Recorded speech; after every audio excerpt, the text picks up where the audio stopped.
What's up, y'all? It's your girl, Dr. Nina, and how you doing? I hope you're doing well. Now, I get a lot of questions about dating, and I ain't no dating guru or dating advice giver. However, I am more than willing to share some of the things I've done wrong, because I done did a few, and the things I've gotten right, because I've gotten some things right.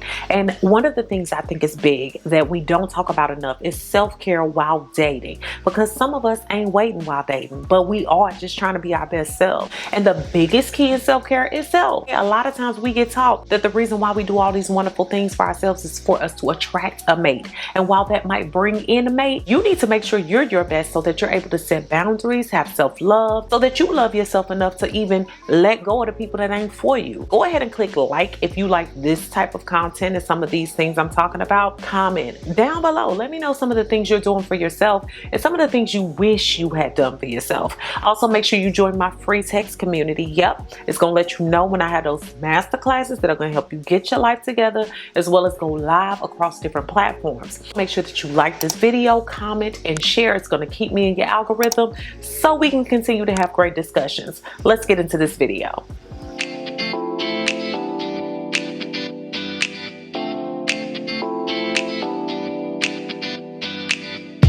One of the biggest things I learned in self-care when it comes to dating is that I did not have to force myself to go on dates with people I wasn't hardly excited about. This world has taught us about this last call mentality where we take what we can get when we can get it, even if it ain't worth nothing. We can't be participating in that. So I could remember times where I thought somebody was cute. They was hounding me for my number for years. That's how you end up in situations you don't like, with people you don't even like. You don't owe them your time just because they want it, because you could be spending that time doing something to better yourself. You could be reading a book, learning a new trade, getting something in that can help you to be your best. Be your best with or without these people that's telling you it's the last call. Then they just gonna have to be the last person on earth. Something else I had to learn is that I am no longer obligated to continue to go out on dates with somebody just because we went out on one date before, especially if I'm no longer interested. If you don't feel good about the situation, you don't feel mentally, spiritually, emotionally connected in the least, you get red flags, you also feel like that person is dangerous, that's all the more reason for you to not go out with them again. If I felt more safe with saying this to this person, you know, this was a great time, it was great to get to know you, but I believe that this is the last time that we'll be going out. And if you want to wait until you talk to them on the phone or text it to them and block them. I've learned a lot of little ways to let those things go, because look, you're also going to have to build boundaries even in a relationship that you're happy with. You're not going to always say yes to your future mate. And now is the time, even in these dating situations, to learn how to build boundaries and tell people, I'm not interested, or I'm no longer interested. In dating, I had to also learn to stop doing things I didn't want to with people I didn't want to. You are not obligated to give people anything. Your body, your mind, your time, your spirit, your energy, none of that is guaranteed to anyone. So just because someone is pressuring you for a kiss, for sex, for your phone number, none of that is obligated. So if you don't want to do it, if it does not make you feel good, if it's not something that you are aligned with, does not go with your values, don't do it. And let me tell you another thing about this whole manosphere thing and all these other people that have something to say. Be careful with trying to let people run your life that don't even know you, know where you're headed, know your anointing, know what you have, what you got, what you're doing. You don't know where they're leading and directing you. If you don't feel good about something and you don't want to do it, do not do it. So I say this with the most respectful humility, but I had to learn to make people put in that effort to be a part of my life, and also not to have to scream from the mountaintops that I'm a great person.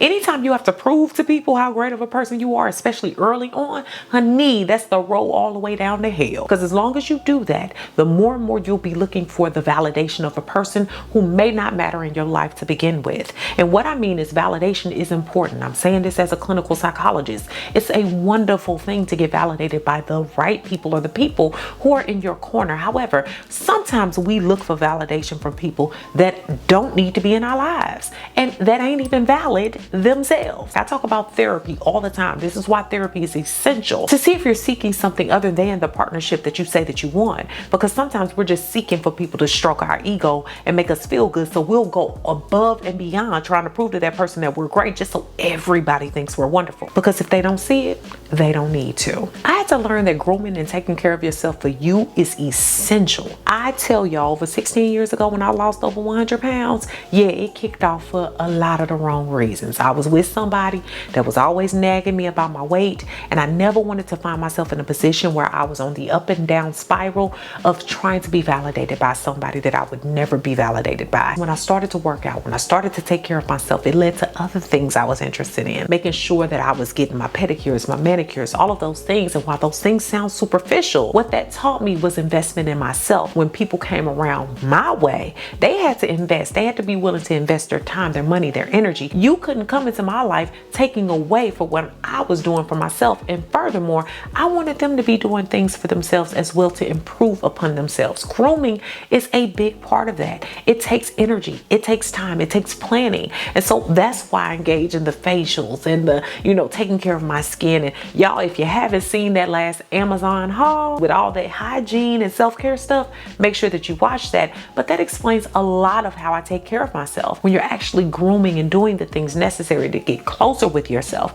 you also won't allow as many people to disrespect you. You won't allow as many people to run over you, because you have put investments into yourself that they have not. And so therefore you have to protect those investments. And y'all, that can be right down to the way that you choose to adorn yourself, which I realize is so important. The way that you dress, carry yourself, your shoes, your jewelry. And that's why I'm happy today's video is being sponsored by All Right. Some of my most favorite higher quality pieces, plus a lot of the pieces that y'all compliment on me, come from All Right. They are fine jewelry founded by two friends made by women for women. They were so tired of the traditional jewelry market, and they created these wonderful modern pieces. They range from classic to statement to completely original. They make all the stuff I think up in my head, but I can't find anywhere. But since it's all real gold, I wear all my jewelry by them into the gym, in the shower, and anywhere, and I never take it off. I've even seen your comments about that. And all of their jewelry comes with a lifetime warranty because they know it lasts.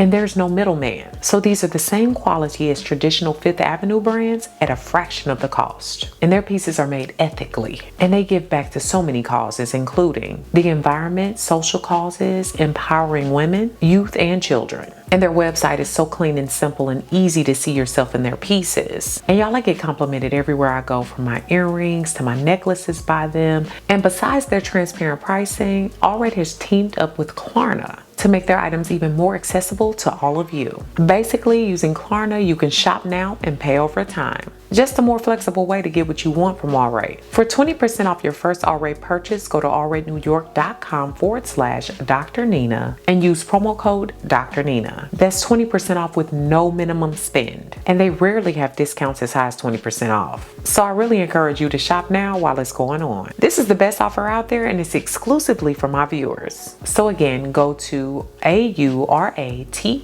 New York.com/Dr. Nina and use code Dr. Nina now for 20% off. Another thing I had to learn how to do was try new things on my own. A lot of times we're taught that this dating thing is like a job. And when you all work and no play, you very stale. So if you're spending your whole life just focused around getting somebody, being with somebody, dating somebody, you're not gonna do anything else. You're not even gonna know what to tell these people you actually like. I learned how to kind of date myself while I was dating. That gave back to me. It also gave me things to look forward to, and it also gave me ideas for future dates. Maybe that's you going out to a new restaurant, trying a new type of food or new place, maybe going to the zoo, going to the aquarium. Do some things that maybe you haven't been able to do in a while, just to enrich your experiences so that you become an even more interesting person. Another thing is, don't be giving out the benefit of the doubt. I said this already, but a lot of times we entertain these people that we know are not for us. Even when they've done something offensive, they said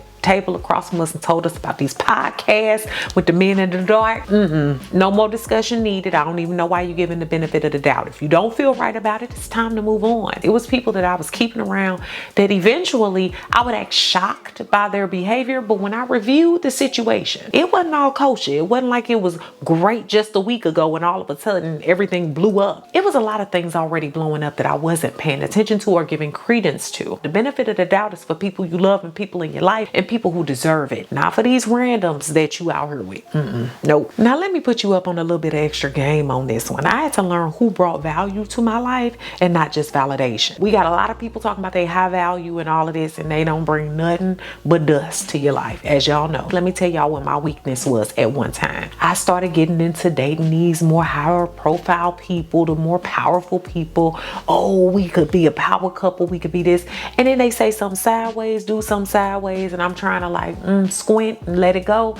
And it wasn't quite working because the situations just grow, they get worse and worse. Even when confiding in certain people that were trying to push me to stay in those situations that were toxic or not so good, I had to learn that nobody had to sleep or lay their head where I had to lay at night. Nobody had to deal with the psychological and emotional damage that would come from being in relationships too long that should have ended a long time ago. Remember, if it's not bringing value while you're doing the same for that other party and you get nothing in return, run. And sometimes the validation part is just in knowing that you could be with the person, that the person likes you. It was getting me nowhere. It wasn't getting me the relationship I wanted, the outcomes that I wanted, the things that I wanted, the types of connections that I wanted. It was getting me a bunch of heartache and a lot of anxiety, and I had to move on from that. I had to learn how to be very strict about setting boundaries, figuring out my goals in relationships, and figuring out what my goal in dating was. I was one of the first to talk about roster dating because, baby, I kept a roster, and the reason was because I didn't want to get so fixated on one person for too long. Even when my husband and I first started dating, I was still dating people. It's not like I just dropped everybody to date him, and he was also dating other people. I think that's healthy. It helps you to not always have your focus solely on one person so that you're wrapped up in them and you're not able to see outside of them. And then building the boundaries comes with being able to set times that you have with them, the time that you spend on the phone with them, the time that you spend in their presence, so that you're able to have more of a balance. Another thing I support in this whole self-care while dating is taking a break from dating if you need it. A lot of times we date because we feel like, oh, we need to beat a certain timeline, we need to get with this person, our biological clock is ticking. But a lot of times that's what leads you off the railroad tracks. You get so tired, you get so fogged out, so you end up settling for anybody. And sometimes you need to step away from it just so you can be fresh, you can have more sharp eyes, more listening ears, and you can also make sure that you're making the best decisions for you. So I hope these tips on dating and self-care will really be helpful for you all. Make sure that you add some of your dating and self-care must-haves and things that are important to you through this process down below, and any advice that you have. Make sure that you comment, share this video with someone who can use it, and subscribe. Thanks so much for watching, y'all. Beautiful brown baby doll. Peace. Check the links in the description for my free new Dr. Nina's Mentorship Facebook group, which is a group of like-minded individuals looking to progress, grow, and support one another along the way. Thanks so much for all the love and support over on my new website. If you haven't already, go ahead and check it out and join me for new ways to interact with me, giveaways and prizes, weekly emails, as well as my free 8-day supernatural video course, which is free when you sign up.